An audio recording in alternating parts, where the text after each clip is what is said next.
there was not support for at least one inclusion, and there was a deletion of an element that the House had requested. So I think it's important for members to know that the A16 as presented and represented, in which we all supported based on the information that Senator Ingebrigtsen gave us, in fact is not the product of an agreement with our House counterparts.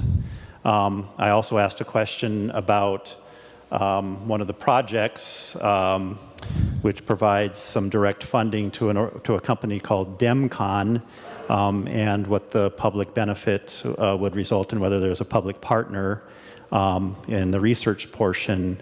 And like we do with all these LCCMR projects, even if there's a private partner, there's a partnership with the University of Minnesota or another public research entity, and if there's resulting revenue that results, that revenue is typically shared in the form of royalties. And Senator Ingebrigtsen answered in the affirmative that was the case. That is not the case. There is no public partner, no university partner, and no agreement as to what happens when they derive profits from their leach buster trademarked water treatment system that we're going to help them validate and do the research for with public funds. So members, I just needed to correct the record.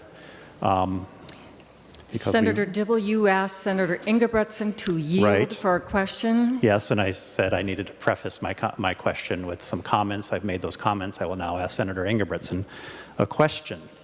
I'm looking at section 1, which is on page 2 of the first engrossment, and it's about interpreting certain statements. It says that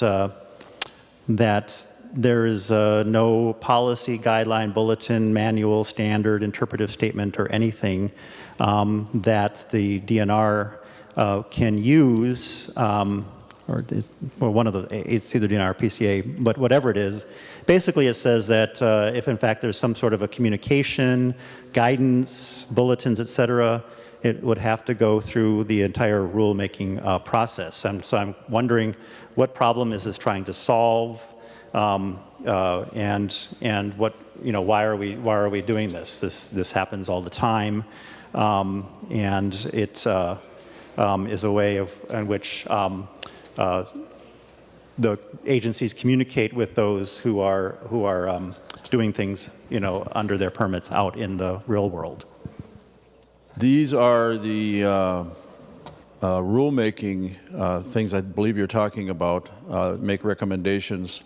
And that's pretty standard throughout.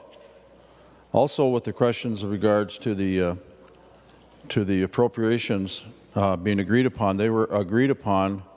This is the bill. This is the bill, and 2 Democrat House members didn't vote for it, but the Democrat senators on there did. So I want to make that clear. With regards to the profits of the university, I stand corrected. I just do in general know that when there is anything that is, I believe, produced or invented or through technology and whatever through the university, I know they do own those rights, and I would stand corrected on that.